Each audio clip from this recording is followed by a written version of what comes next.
Diabetes Connections is brought to you by One Touch. Every touch is a step forward. By Dexcom. Take control of your diabetes and live life to the fullest with Dexcom. And by Real Good Foods. Real food you feel good about eating.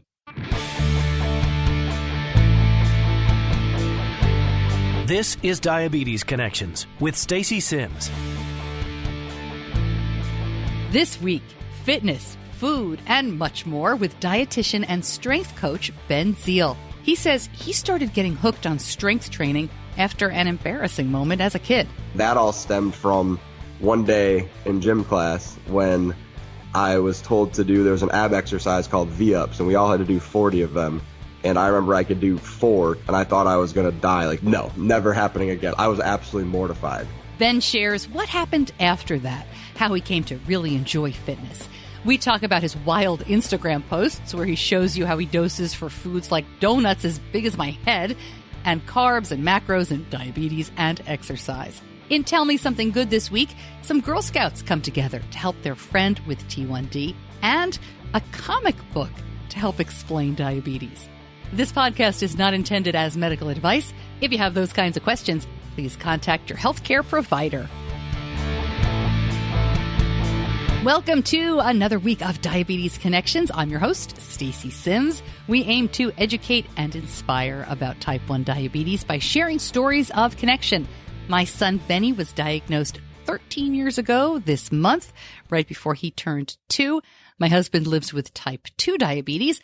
I don't have diabetes myself. I have a background in broadcasting and local television and radio news, and that is how you get the podcast. As we head to the end of the year, a quick programming note. Man, we are close to the end of the year here. We will have an episode next week, but no episode the week of Christmas and Hanukkah. And then a shorter episode the following week. That episode will actually go live on New Year's Eve because we do episodes on Tuesdays. So I will still be active on social media in case there's breaking news or something happens, or I decide to put out a short episode. You will know if there are any changes that way. The Facebook group is the best way to stay posted, and the newsletter as well. I will send something out if anything changes. If you're not signed up for the newsletter, just head over to diabetes-connections.com. It should pop up. If it doesn't, scroll all the way down to the bottom. I also want to let you know that staceysims.com has gone live. I've had that website for many, many years, but we revamped it a bit. I'm still blogging here and there, and that's got my voice work and some other things there. So not necessarily podcast related, although there's a link, but Stacey Sims has been revamped, although this Stacey Sims is still the same old. Also, I haven't asked in a while, but if you listen to the show on any podcast player, like Apple Podcasts or Overcast or Google Podcasts, if you could take a moment to first subscribe and then to leave a review, I would really appreciate that. Subscribing is really the best way to get it very easily delivered to you every week. I mean, if you prefer listening through Facebook or through the website, that is great. It is all about how you listen.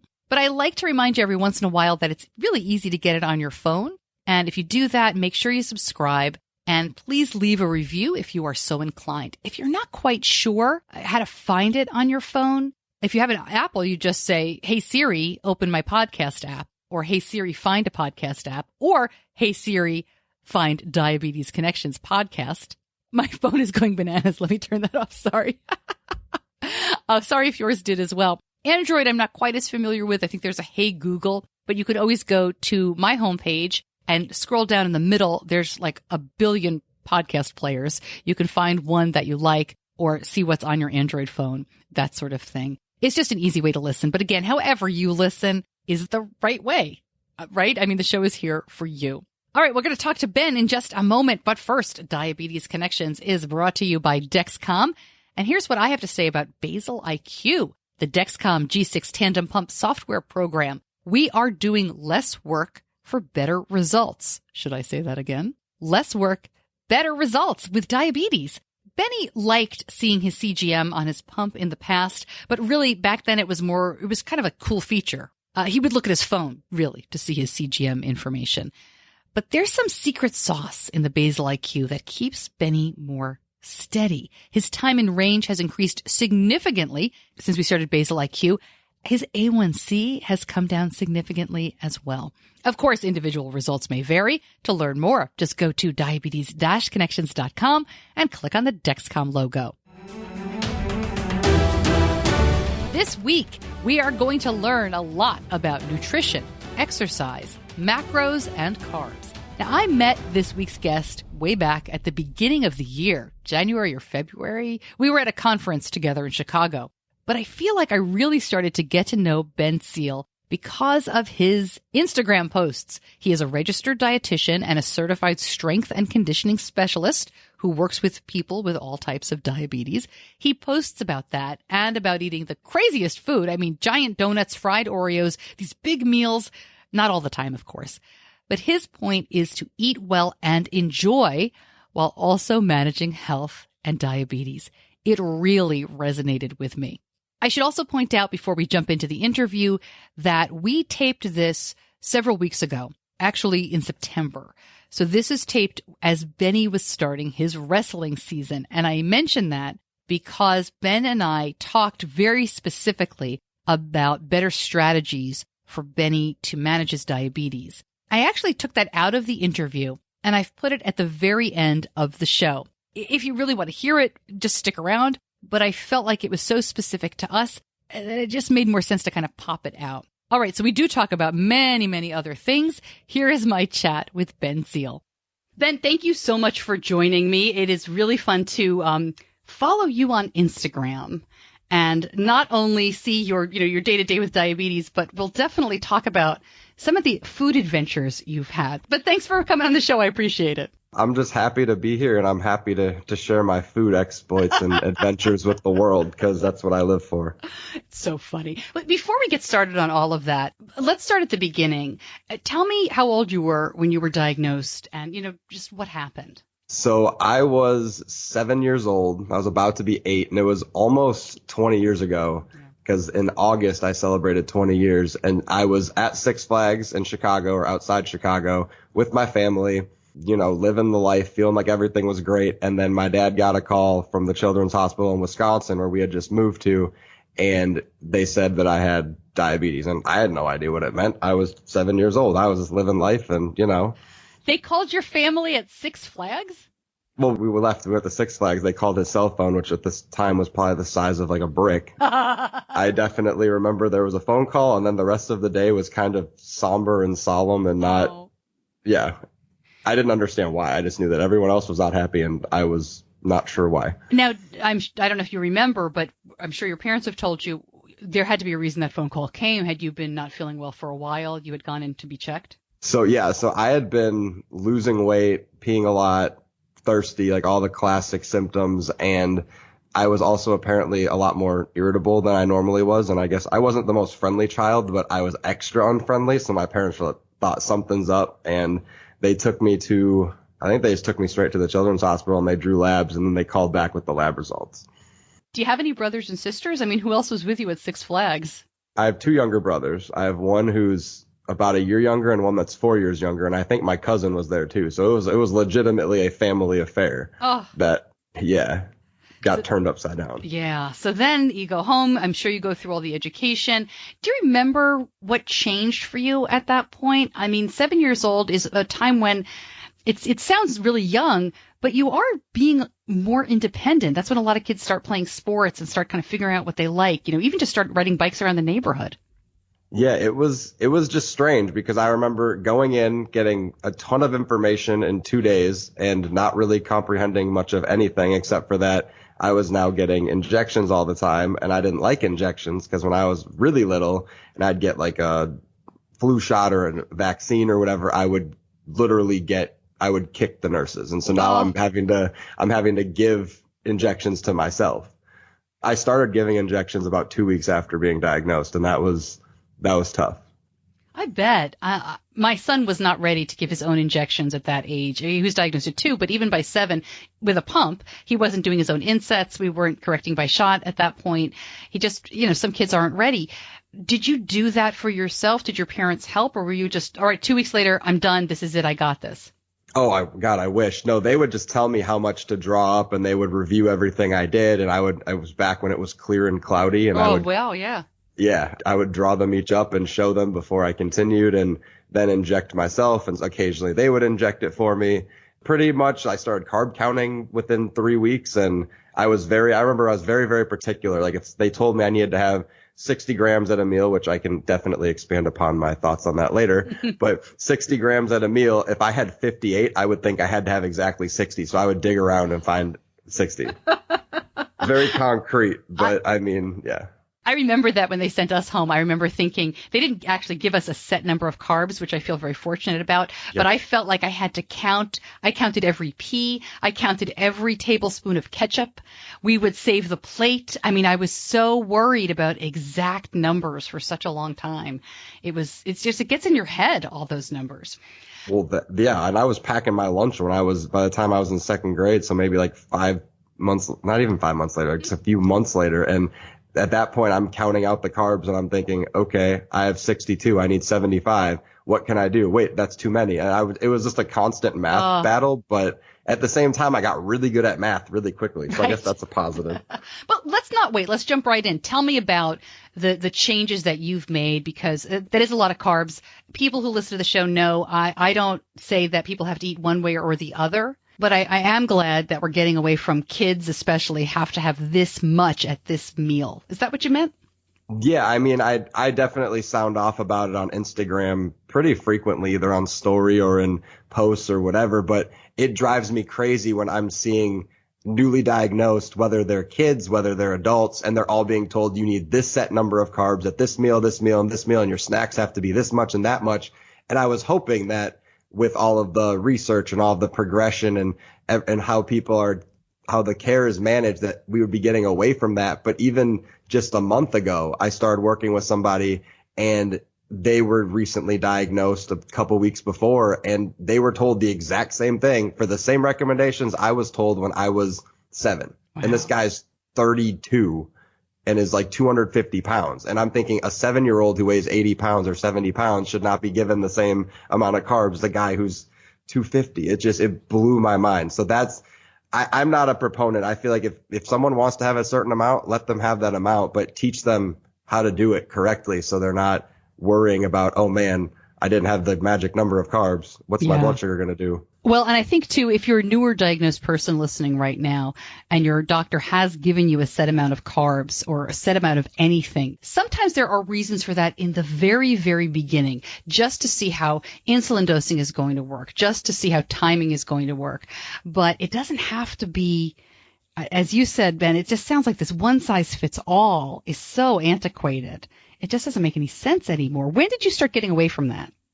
I would say, honestly, when I transitioned to a pump was when I really started getting away from that. And that was about 3 years later. For those first 3 years, I was constantly, you have this many, and this many. You have to time your food exactly like this. You have to eat this amount of carbs.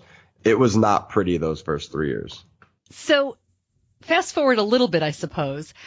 When did you start getting interested in fitness, nutrition, kind of like the life you have now? Was that something you were interested in when you were a kid?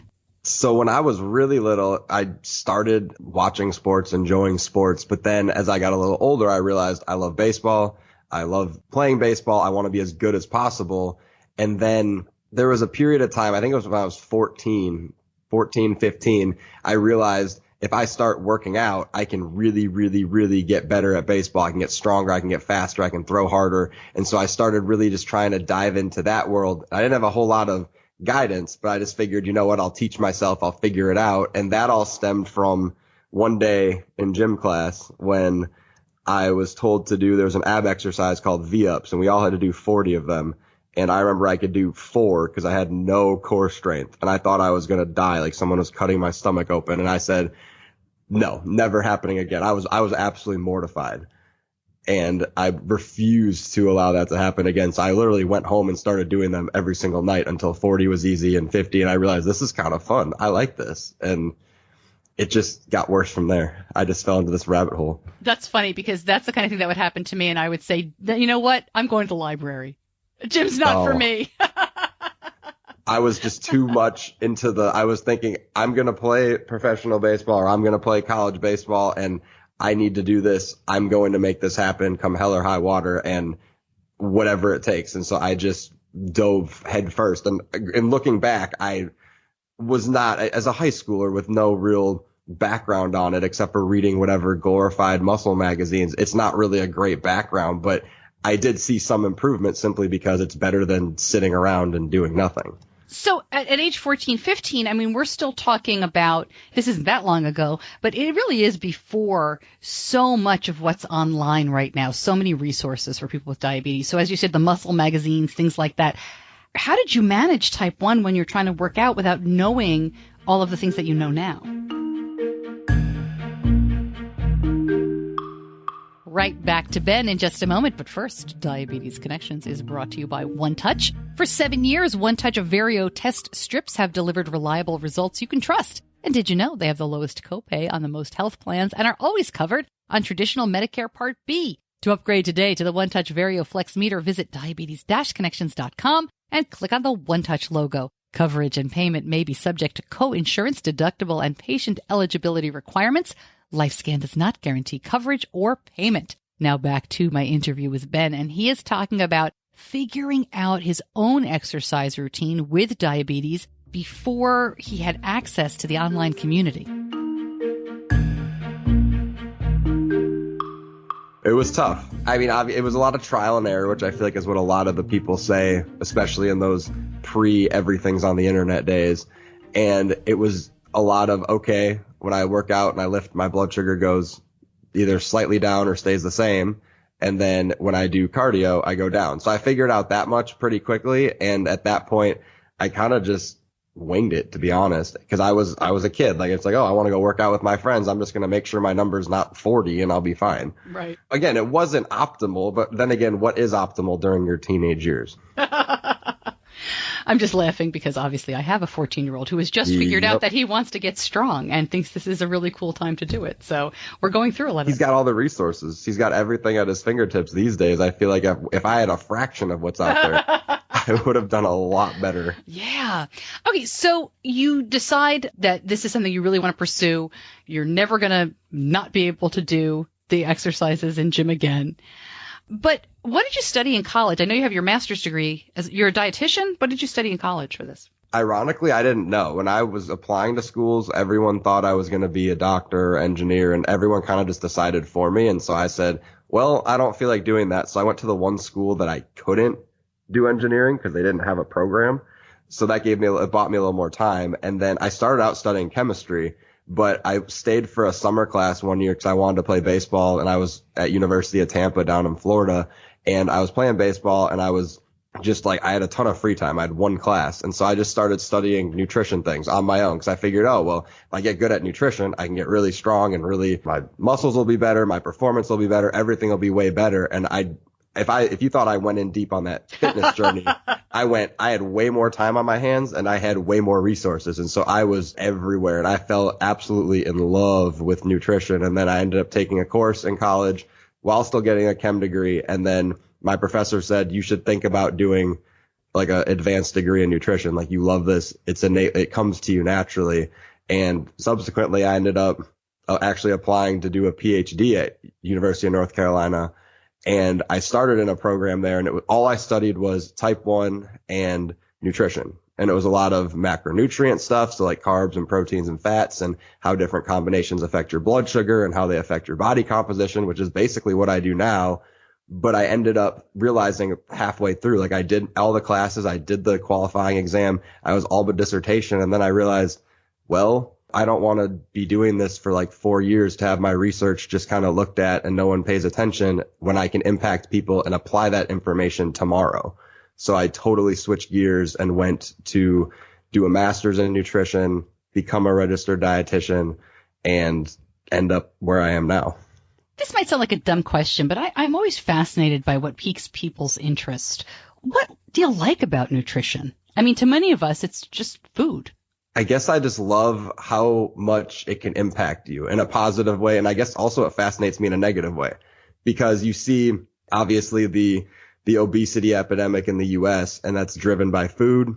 Everyone has to eat, like everybody has to eat. So everyone needs some sort of quality nutrition, or you can have all these different health effects. And I feel like nutrition is a medicine that people don't classify as a medicine, but it's so important to everything in life that I don't know, just the science fascinates me, the application fascinates me, and you can manipulate things and watch drastic differences in people's body comp. And then in the diabetes world, we obviously know everything impacts your blood sugar, but it's more than just carbs. Everyone harps on carbs, but fats and proteins can have a huge impact as well.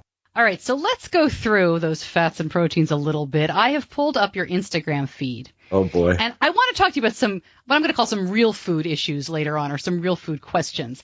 Sure. But I got to start with this one because you make me laugh all the time. This one says, I ate a peanut butter pocket. And then you talk about this thing. This is a donut filled with peanut butter and then chocolate. And you talk about how you think about it, you decide what you're going to do, you figure out your blood sugars. Tell me a little bit about like that. What is that? And how do you eat that? And how do you bolus for it? So I definitely, with that was in Chicago at a place called Stan's, and that place was amazing. I just want to point that out. If you have a chance to go, highly 10 out of 10 recommend.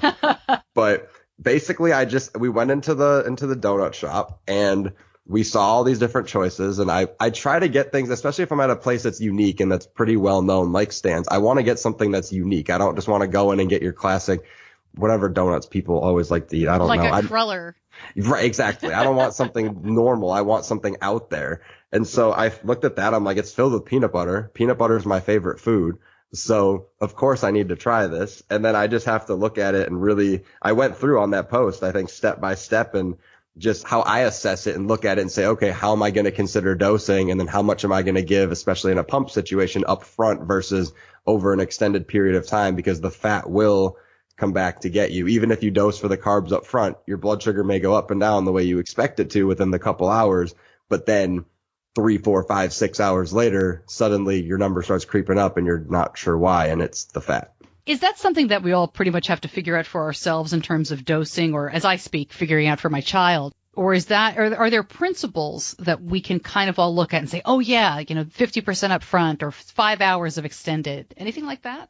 So from a digestion standpoint, of course, everything, like you said, depends on the person. But from a digestion standpoint, fat tends to be, I would say it wouldn't really affect you for about 5 hours. And then you'll start to see the increase, versus if you have a huge amount of protein, you can see that as quickly as an hour after eating it. But again, it depends on the type of fat and the type of protein. So there's so many different variables that people their heads are spinning. So I would say generally for fat, expect about 5 hours for it to start kicking in. And at that point, I mean, if you're someone on injections, you would have to consider taking an injection for that little extra amount of fat. And you have to really think, okay, is it going to be 50-50? It might be for some people, but it also might be for fat. It might be 70-30. It might be 80-20. I think 80-20 is about as far as I typically go.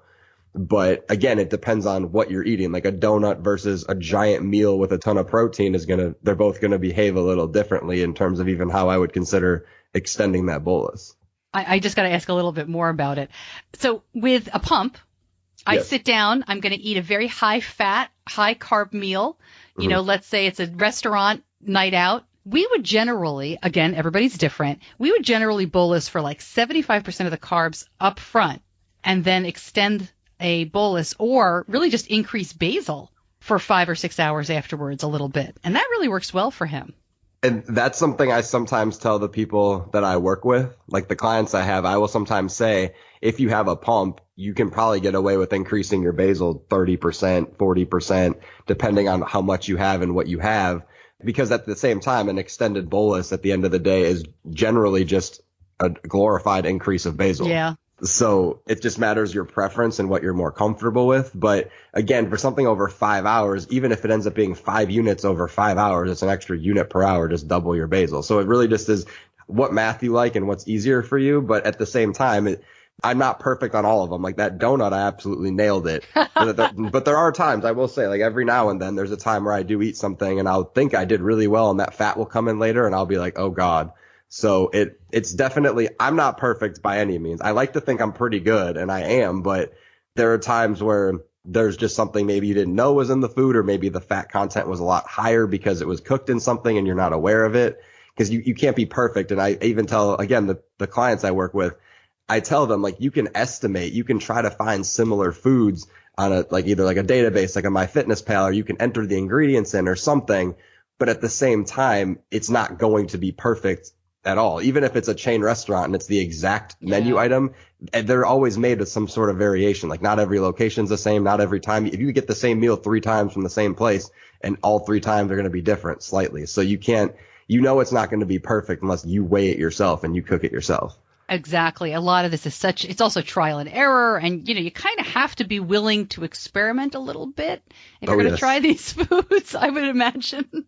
You definitely have to have an open mind, and you have to be willing to say, hey, I will take ownership if this doesn't necessarily go well. But you also need to think about, like, maybe instead of eating the entire donut, maybe start out by eating like a quarter of the donut. And then as you learn your way around the donut world, you have a better idea of how much to dose and what the percentages need to be and things like that. And I think the big thing I also like to talk about is just portion control, because again, you can have one donut and be fine. If you end up having 2 of them or 3 of them, suddenly that bolus ends up looking a whole lot different, and there's a ton of insulin up front, and then you can crash. And I've had it even where I've seen it with other people as well as myself, like a place like a Brazilian steakhouse where they feed you they come around with the meat and they kind of just cut it off onto your plate. With places like that, you can end up eating 300 grams of protein. And there have been times, I know I one time went and I took too much insulin. I went down to, I think, 40 right afterwards. And then by the middle of the night, because of all the protein and all the fat breaking down, I was up to 340. Wow. And it wasn't because I overcorrected. It was because there's fat and protein. So those are the types of places that can be really, really challenging, where you need to be more aware and more on top of it. And I think a lot of people wanted to say, oh, I'd bolus, like, set and forget. But you do have to pay attention to the other factors as well. That's really interesting. All right, so let's address, you've mentioned this a couple of times already slightly. Let's address carbs, because here we are talking about donuts. You mentioned, a little bit about people being very concerned about carbs at the beginning of our interview. What do you think right now of, every other post being low carb or keto or vilifying carbs? I'm very uncomfortable with that, I'll be honest with you. So I don't know what you're going to say, but I feel like everything in moderation is the way we eat in our family. And I don't care how you eat, but don't yell at me. All right. But having said that, what's your answer? No, I mean, I have no problem with carbs. I these days eat more carbs than I used to, but I've also been on both ends of the spectrum, where I was on keto before keto was cool. And then I was also on the 450 grams of carbs per day train as well. So Wait a minute. Wait. What was that? I missed that one. This was years ago. This was the high carb life. Yeah, I was all about the high carb life probably 6 years ago. And what was supposed to be the benefit from that? Honestly, part of it was I had just come off of the low carb side of things, and I wanted to see the difference. But that's fascinating. But part of it also was just thinking from a training perspective. Everyone's going to say, well, for performance, you need carbs, and technically you don't. But at the same time, carbs certainly can help. And if you utilize carbs correctly and you know what you're eating, when you're eating it, how much of it you're eating, you can use those to really boost your performance. And I feel like people see carbs, especially in the diabetes world, as I have seen people go so far as saying carbs are poison. And I think that's a little extreme. But I also think that there's nothing wrong with carbs. At the end of the day, if you're looking for weight loss, you're looking for a calorie deficit. If you're looking for weight gain, you're looking for a calorie surplus. And carbs are a component that can be used in that, but there's nothing inherently wrong with them. They just may have more of an impact on your blood sugar than fat or protein. What makes me crazy is the low carb crowd that tries to tell people like me that, or at least the low carb crowd that has this perception of people like me that we're giving our kids, donuts for breakfast and biscuits for lunch and pasta for dinner. Like, there's no in between. Right? I mean, why can't I say, well, I'm not going to let my kid drink regular soda and snack on junk, but I'm going to feed him a sandwich at lunch, and a yogurt. Oh my God, God forbid. So I'm glad to hear you say that, because I just get tired of the vilification of it. I think you got to do what works for you. And, obviously type 1 diabetes makes things more difficult. We have to watch out what we're eating. But gosh, I don't mean to get on a soapbox, Ben. Sorry.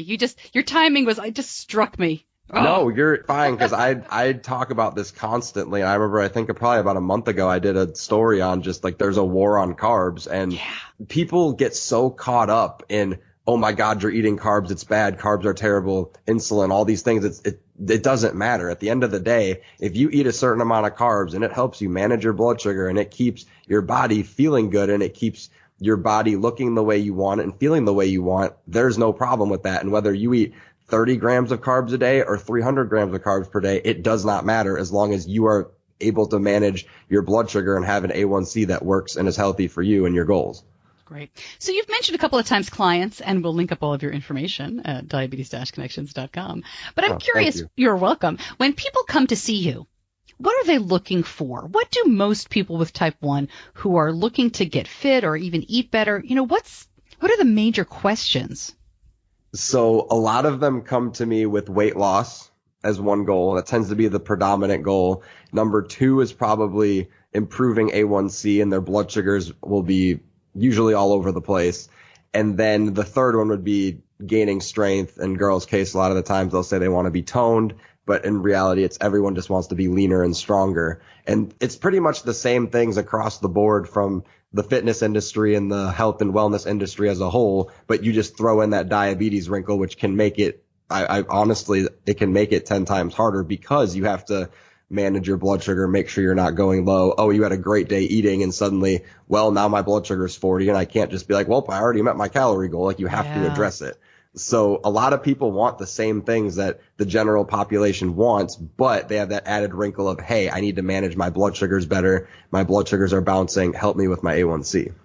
It is so frustrating. I can't really relate, but I know so many people who they'll work out and they have a great diet plan, and then at 9 o'clock at night they have to have 15, 30 carbs because their blood sugar's plummeting. It's got to be so frustrating. Oh. I mean, I'm sure you've experienced that. Oh, yes. It's the absolute worst because especially I know I did in undergrad, I did a bodybuilding show, and during that prep, you're very specific on what you're having and when you're having it and all of that because you have to be. And there were a few nights where at that time I had to do extra cardio, and I remember doing the extra cardio, going into it being fine, and then suddenly I'm 55 on a treadmill, and I'm like, well, I still have 5 minutes left, but I need to get off this and not finish and go eat some more than I was supposed to, and it just becomes a whole extra piece that can be really frustrating. But at the same time, once you establish the strategies, you know how to deal with, I had a ton of protein, I had a ton of fat, and like how to really figure out something that works with your schedule and your life.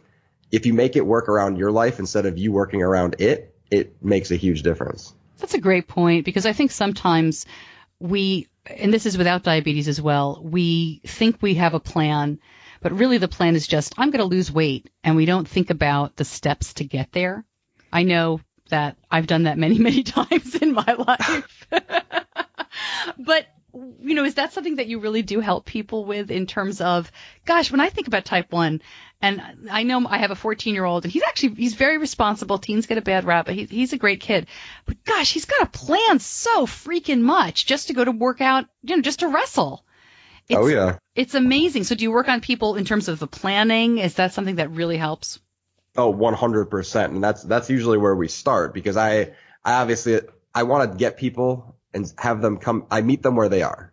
So I start where they're at. And my goal is not to overhaul their entire life. Because if I say you're going to do these 15 things starting tomorrow, they're going to look at me with a deer in the headlights stare and think, well, great, I can't do that. And so I'll give them in bite-sized chunks, 1 or 2 things per week that will really focus on, hone in on, okay, it's established. You start to get it to become second nature. And then we add another thing, and then we add another thing. And suddenly after 6, 7, 8, 9 months, they have completely adopted different habits and they're a completely different person. But they don't realize it because they've been doing it so gradually and they're so engrossed in the journey. So I feel like it's a lot about just meeting them where they're at and not overwhelming. But in terms of the plan, you have to have some sort of plan and vision. And that's what I do is I build the plan, and I'm the one saying, hey, we're going to execute number 1 and number 2. Now we're going to do number 3 as you're progressing. And if they don't progress from number 1 and 2, we'll hold there for a couple of weeks until it becomes easier because, again, you can't suddenly jump ahead. It's not like, it's like, what is it? You don't want to take 3 steps forward and then 5 steps back. You want to just keep going forward. All right. So I feel kind of foolish asking you, but you brought up macros earlier. Yes. What the heck is a macro? What does that mean? So macros are macronutrients. So that would just be the fat, the carbs, and the protein that are in food. And a lot of people, whether it's general population, diabetes, pretty much anybody who's into the wellness space or the fitness space, a lot of people who track their nutrition needs use macros so they know, oh, my goal is to have 2,200 calories with this much fat, this much protein, this much carbs, and the macros are the fat, protein, and carbs. Oh, that's so much more simple. All these years I thought this was like some kind of elaborate math problem. I mean, I know there's a lot of math involved, but I didn't realize it was just the breakdown that way. I would say the manipulating of them is where the math really comes into play and the knowing what you're doing, but the actual concept is not very hard.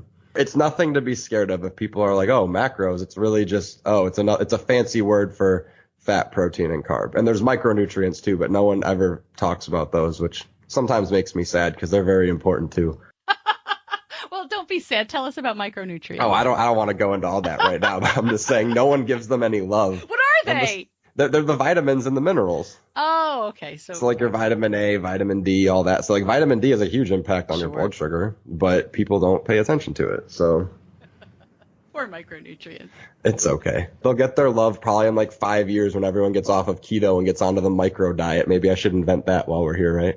You've been involved in the diabetes community, going to conferences. I mean, we mentioned Instagram and the online stuff, but you do real in-person life stuff too. Do you enjoy that? I know you meet a lot of people. Yes, I absolutely love it. And I know I've been going to children with diabetes since I was a kid.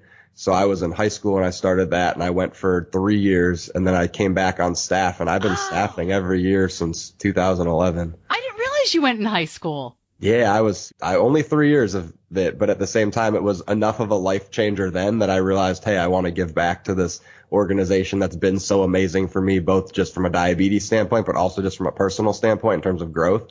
So I love going back. It's one of my favorite weeks of the year. Do you remember when you first went, if there was any reluctance? I mean, did you think, what the heck is this vacation with all these people with type 1? This is weird. Well, I was supposed to train at a very well-known baseball facility after the week after the first CWD, and I was looking forward to that, and I didn't care about being at CWD. I'm like, oh, great. I'd been to diabetes camp, I think when I was 11 and 12, and I hated it. And so I'm like, this is going to be just glorified Orlando diabetes camp. This is going to be terrible. And I show up the first day and I'm like, everyone's weird. And then it slowly grew on me. And eventually I was like, oh, this is the greatest thing. I don't want it to end. And I'm like, wait, I have to go to baseball now. Oh man. So it was interesting. Yeah, that is. I didn't realize you were a kid at Friends for Life at Children with Diabetes. Once upon a time. That's great. Yes. So as staff there now, I assume you are in Sports Central, which if you're not familiar is really just this crazy active area where kids can blow off steam and play games and have fun. Do you try to sneak in like knowledge to the kids? Oh, 100%. I do staff in Sports Central, but when the kids ask me, the thing is I'm not going to give them unsolicited advice because if they're low, like we might talk about why, but unless they specifically ask me, I'm not going to be like, let's talk about your blood sugar, because it takes away from what they want to be doing, which is running around and being crazy and playing God knows what sports and throwing balls at each other. So I feel like if they come to me, and a lot of the teens do, and they'll say, hey, like I always have a struggle with my blood sugar going down during practice. What do I do?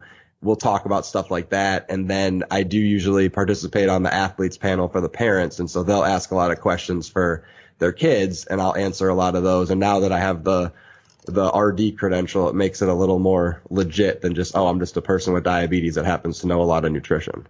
I am a registered dietitian and a certified strength and conditioning specialist, and I predominantly work with people with diabetes. I have some type 1, some type 2, and I also work with, if you don't have diabetes, I do work with general population as well. But the main goal is to transform people's bodies and then also their blood sugar. So help them get their blood sugars corralled while they're getting their body to where they want it to be. And a lot of the time, it's a process. A lot of people forget that it didn't take you a month to get here, so it's not going to take you a month to get out of it. You're such a great resource to answer my questions. I appreciate that. But we mentioned at the beginning of the show that, when you were diagnosed, there wasn't a lot out there for people who were really interested in fitness and type 1 or any kind of diabetes. And now, there is more information, but honestly, it is still few and far between.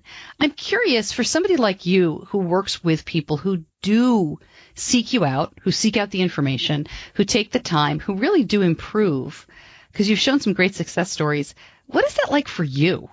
To me, there's nothing more rewarding than watching somebody who comes in and they have a goal and they have a vision, but they just don't have the roadmap how to get there, and they don't have the support and maybe even the buy-in from their friends or their family, and then suddenly watch them really, really commit and become dedicated and take the steps every single day, and suddenly they're changing, and they're changing not only at a pace faster than they expected, but they're changing and feeling so much better. Their energy so much higher. They're sleeping better. Their confidence is improving. And you just watch this shift before your eyes. It's crazy. And I mean, you get to know the people. I get to know the people that I work with.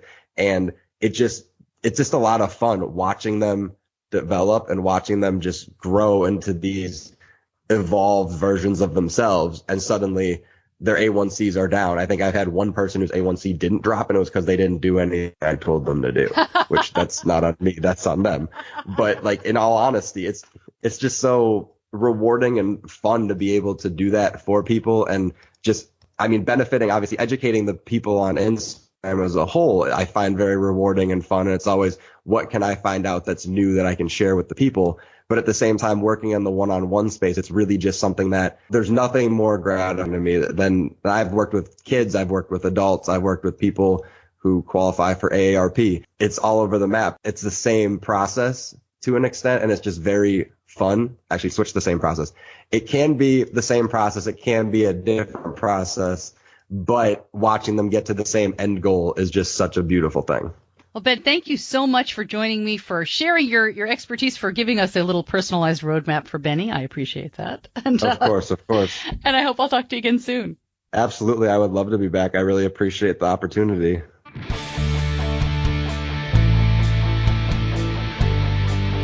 You're listening to Diabetes Connections with Stacey Sims. I will link up lots of information about the things that we talked about, of course, in the show notes and at diabetes-connections.com. And as I mentioned, we did this interview a while ago, back when my Benny, had just started wrestling, and before he was injured. If you are a longtime listener or frequent listener, you know that Benny tore his meniscus a couple of weeks ago. And as you're listening, we're about 3 weeks, I think, past his surgery. He's doing really well so far, but boy, is he sick of those crutches. But I had asked Ben some very specific questions to those wrestling practices and diabetes, and we'll play that in really just a couple of minutes at the end of the show if you are interested in that. But first, it is time for Tell Me Something Good. Tell Me Something Good, brought to you by Real Good Foods. One of the things I always look for when people start talking about low-carb items that are prepared, right? Like that's what Real Good Foods are. These are terrific tasting, very convenient foods. You basically just heat them up.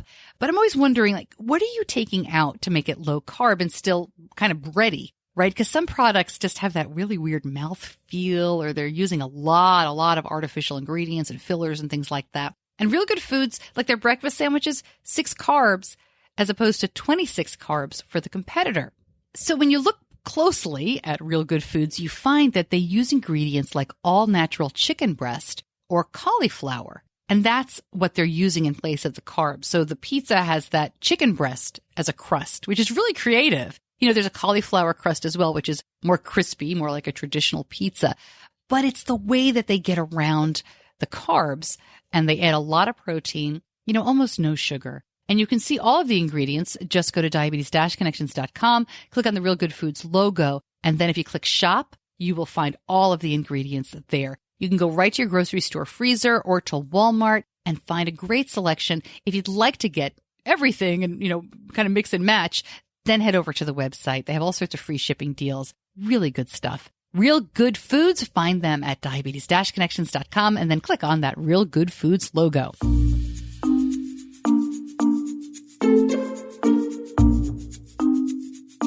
In Tell Me Something Good this week, a bunch of Girl Scouts got together to make what really amounts to a public service announcement about type 1 diabetes. Brooklyn is in 3rd grade in Point Pleasant, New Jersey, and she got a lot of questions all the time about her diabetes, so her troop leaders wanted to educate not just the other girls in the troop, but the community. So they did kind of a Q&A with her, and it turned out that a lot of the other girls were really concerned about whether type 1 was contagious. And that led to them making this video where the girls ask the questions, they talk about diabetes, but they talk about friendship as well. This was really sweet. So thank you very much, Troop 587. I will link up the video. There are 8 girls in this troop. They all go to the same elementary school. You know, they're all supposed to do service projects. And the parents said this was one of the first service projects that they have done where it was actually something really close to them, something that they experienced and understood. So I'll link up the video. It's really cute. And the end of the video features the line, "What we really want you to remember is how to be a good friend." So it's about diabetes and it's also about friendship. Very well done, ladies. Our other Tell Me Something Good this week comes from our friends over at the great podcast Dads and Diabetes.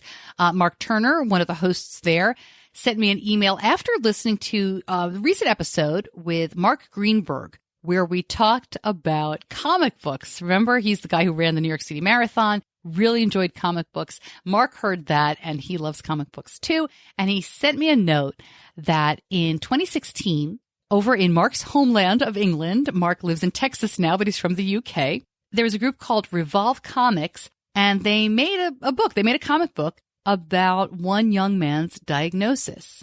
You can download it. I'm not sure if you can actually buy the physical comic, but I will put a link in where you can read the comic. You can download it. They do say parental guidance is advised. I haven't read it yet, so I doubt that you need too much parental guidance. I mean, hey, Mark, what is this rated? But what I like about it is that it looks like a comic book. And I know that might sound weird, but you know, if your kid's going to read about type 1 as a matter of course, like that's the great thing about the Coco books. The Lily collaboration with Lily and Disney, the character named Coco, who's a little monkey who's got type 1 diabetes, and she interacts with Mickey Mouse and Pluto and Donald and all these characters that the kids know. She looks like she belongs in that world. It looks just like any other Disney book or comic. And that's what this does as well. It looks just like a comic book. It doesn't look like some kind of medical thing that we would try to pass off to our kids. Because the kids know. They know when it's just for diabetes and it's not a real comic book or a real book, that sort of thing. So, Mark, thank you for pointing that out. This is definitely a Tell Me Something Good, especially because I guess they've also put out a second issue. And again, I will link it up in the show notes at diabetes-connections.com, and I will pop it into the Facebook group as well. It's very cool stuff. Mark, thanks for pointing that out. If you have a Tell Me Something Good story, a diversary, or an accomplishment, you know, whatever you think is good news for our community, definitely let me know. I love these stories. It's my favorite part of the show each week, and it's really fun to share them. Just drop me a line, Stacey at diabetes-connections.com, or ping me on social media and let me know. Little bit of downtime this month. No events that I have on the calendar for December, which is kind of nice. But I'm very excited to be traveling a lot in 2020. I have sort of a Carolinas tour going on. I have a stop at the JDRF Type 1 Nation Summit in Charlotte in January. Later in the month, I'll be in Columbia, South Carolina at a Power of One JDRF meetup. Raleigh's Type 1 Nation Summit, February 1st. The following weekend, I'm going to be in Maine at an event I was just asked to speak there. I'm really excited about it, an independent diabetes group.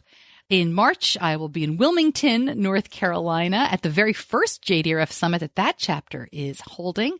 And then it's off to Indianapolis for Friends for Life. They're having one of their regional conferences. And April, May, June, lots of stuff going on. So I link all of that up at diabetes-connections.com. Click on the community tab and you can see where we've been, where we're going, and how to request an appearance. With the World's Worst Diabetes Mom out now, it's been wonderful to be asked to speak in many places. I'm trying to limit it. My husband travels for work as well. So it's a giant jigsaw puzzle in my house, but I am really glad to come to your town, talk about the book, or do a podcast episode, speak on other subjects, whatever you want. It's so much fun to do this. And with the book, I should mention, as this episode goes out, the audiobook should be out as well. When that happens, I'll put some stuff out on social media and probably put out a bonus episode about it. I want to give you an excerpt to listen to. So as you hear this, if you haven't noticed yet that the audiobook is out, please check online or check your podcast feed, because once that happens, I will be putting out an episode to tell you where to get it, how it works. It'll be on Audible, and on iTunes, just like every other audiobook, but some more information about that. All right, before I let you go, got the end of the interview with Ben Tzeel when I'm talking about Benny and wrestling. So first, let me say thank you to my editor, John Buchanan from Audio Editing Solutions. Thank you for listening. We're going to jump back in with Ben, and then we're just going to let that conversation play out, and that will be the end of the show. So I'm Stacey Sims, and I'll see you back here next week. Well, I have a bunch of sports questions for you. Can I ask you some Benny questions? Absolutely. All right, because the timing is such that we've just started on this wrestling thing, and I feel like I'm taking advantage of you, Ben, so I appreciate it. No big deal. All right, well, let's try to generalize to maybe help some other people. So my son went from not a sedentary life. He worked out, he's active, but he wasn't on a team sport for the past year. He'd played baseball and football before that. But all of 8th grade, he was kind of hidden here and there. He went to the gym a couple times a week because he wasn't playing a team sport and he wanted to keep active. So he started wrestling workouts at the beginning of the school year, 4 days a week, some weightlifting, some mat work. And the kid is tanking. Blood sugar's plummeting every single time. We've started to get it under control, but I'm curious as to what your advice would have been for these practices. And you know, it's weight training for like an hour, and then 2 days a week it's mat work. So is it they're separate days, they're not the same day? There's one day that's double. Oof, that sounds brutal. He loves it. He loves it. He is so happy. It's so funny. I mean, he's sweaty and disgusting, and he's showering like 3 times a day, but he loves it. I mean, I can relate to the long hours of the preseason and just getting into everything and having the double practices and all that, but it's still just brutal looking back. But either way, I mean, I would say if he's tanking every single time, that's something where you have to consider, and this goes back to where you were talking about planning again. You have to consider 2-3 hours beforehand. Yeah. Where's the blood sugar at? How much insulin's on board? How much insulin do we need to reduce? When is there going to be a snack involved? Is there going to be a snack involved? How much of a snack? Is there going to be carbs in the snack? Is there going to be carbs within the workout? And so you have to really think about that's just off the top of my head. Like, I don't know how many questions that was, but a bunch of questions that immediately come to mind to me thinking, okay, this is how I would set this up. You answer each of those one by one, and suddenly you're thinking, okay, I know there's going to be at 3 p.m. I'm making this up. I don't know time. Sure. At 3 p.m., the practice starts at 5. At 3, his number's 122. He has no active insulin. Okay, what kind of snack is there going to be? Because it's inevitable his blood sugar is going to tank. But then you have to make sure you don't eat it too early, or he's going to go up to 250 and then just probably tank from there. So you have to be very conservative in figuring out when you have to also supplement with more, potentially during a workout as well, which isn't always the most fun thing. I know lifting, it would be a lot easier. You take it during a rest break, but during mat work, you're not going to necessarily want to stop and go grab drink some Gatorade or drink whatever the kids drink these days that's sugary. It's still Gatorade. Okay, not surprised. I would say Body Armor. Body Armor wins every time. Shout out Body Armor. But I mean, Gatorade still, it's just popular. That's funny. Okay, so then another question is overnight, right? Because his body is dealing with more activity. We are finding that we'll get everything okay. You know, maybe practice goes pretty well. And then we do everything we normally did, which is, dinner, bolus, looking at his blood sugar right before he goes to bed. And then between, let's say 3 and 7, he has been much lower than he has been in the past. Is that just a basal rate reduction, you think? That's something where I'm assuming it's be just delayed onset from the exercise. Yeah, that's what I'm thinking. Yeah, I mean, if you said he's going to bed at a normal number. Yeah. Yeah, then I mean, in that case, I would, because you can manipulate the basal. I mean, I can't necessarily tell you how much, but I would say probably cutting back on the basal wouldn't be a bad idea.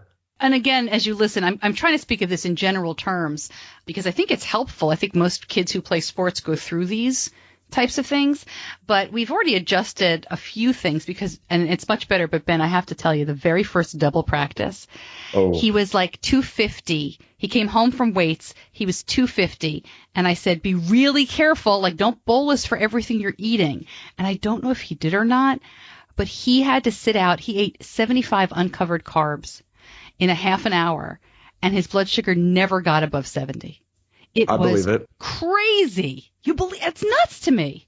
Oh, I remember vividly, I played volleyball through high school, and we would have, during our preseason practices, we would get there to the gym at 10. We'd play from 10 to 12, or conditioning, whatever it was, and then from 12 to 2 was supposed to be unofficial lunchtime, but it's air quotes because you were supposed to eat quickly and then go play. You're supposed to play 6-on-6 during those 2 hours. And then you had 2 more hours of actual drills and everything else. So that was basically 6 hours straight of playing. And I remember there was one day I showed up, I turned off my pump in the first hour. I kept my pump off the entire time I was there. I ate about 90 carbs for lunch and drank a giant Gatorade during the whole thing and came home and my number was 90. Yeah, it's amazing. It's unbelievable. Yeah, wow. All right, so trial and error, keep track, make sure you have low stuff in the bag. Yes. Lots of it. What you think is enough, double it, then you're good.